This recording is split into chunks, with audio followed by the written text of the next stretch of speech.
کراچی کے ایک پرانے محلے میں خالہ زبیدہ نامی ایک ضعیف عورت اکیلی رہتی تھی۔ ان کا شوہر کئی سال پہلے انتقال کر گیا تھا اور 2 بیٹے شادی کے بعد بیرون ملک شفٹ ہو گئے تھے۔ ایک وقت تھا جب ان کا گھر کہکوں سے گونجتا تھا، مگر اب وہی گھر خاموشی کی زنجیروں میں بند تھا۔ خالہ صبح کے وقت چائے پیتے ہوئے کھڑکی سے باہر جھانکتی، جیسے کسی کا انتظار کر رہی ہوں۔ وہ ہر دن امید کرتی تھی کہ شاید کوئی دروازے پر دستک دے، شاید کوئی آواز دے، امی میں آ گیا، لیکن ایسا کبھی نہ ہوا۔ وہ اکثر اپنے بازو پر ہاتھ رکھ کر کہتی، کاش کوئی ہو جو میری دھڑکنیں سنے، میرے دکھ سمجھے۔ ایک دن خالہ زبیدہ اپنے دروازے کے پاس ایک چھوٹی سی زخمی بلی دیکھتی ہیں۔ وہ سفید تھی، آنکھوں میں چمک اور چہرے پر معصومیت۔ خالہ نے سوچے بغیر اسے گود میں اٹھایا، روٹی میں دودھ ملا کر کھلایا اور دھیرے سے کہا، اب تم اکیلی نہیں اور میں بھی نہیں۔ اس دن کے بعد وہ بلی، جسے خالہ نے ننی کا نام دیا، ان کی دنیا بن گئی۔ خالہ اس سے باتیں کرتی، اس کے بال سنوارتی اور جب کبھی تھک جاتی، ننی ان کے سر پر آ کر بیٹھ جاتی۔ خالہ ننی کو اپنی بیٹی کی طرح چاہنے لگی۔ وہ ننی سے کہتی، اگر تو نہ ہوتی ننی تو شاید میں پاگل ہو جاتی۔ ننی بھی خالہ کے دکھ محسوس کرتی تھی۔ جب خالہ روتی، ننی ان کے آنسو چاٹ کر چپ کرواتی۔ جب خالہ بیمار ہوتی، ننی بستر سے دور نہ ہٹتی۔ ایک دن خالہ کو بخار ہو گیا۔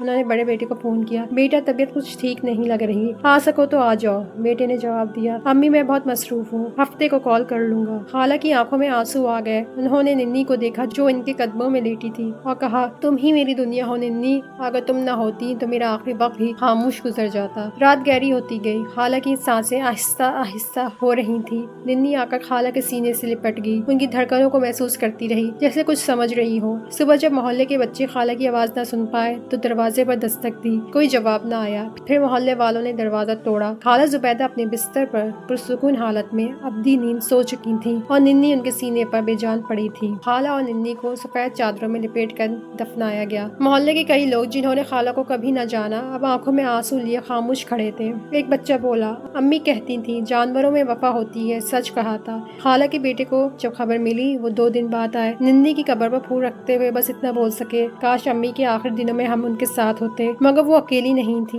ان کے پاس ننی تھی جو ہم سے کہیں زیادہ وفادار نکلی۔ دوستوں، کبھی کبھی وہ محبتیں جو ہمیں خون کے رشتوں سے نہیں ملتی، وہ ہمیں بے زبان مخلوق دے جاتی ہے۔ ننی صرف ایک بلی نہیں تھی، وہ خالہ کی تنہائی کا جواب، ان کی بیٹی اور ان کا آخری سہارا تھی۔ کیا آپ نے کبھی کسی جانور کی ایسی محبت دیکھی یا محسوس کی ہے؟ کمنٹ میں اپنی کہانی ضرور شیئر کریں اور ایسی ہی کہانیوں کے لیے سبسکرائب کرنا نہ بھولیں۔ سنو اردو قصے کو۔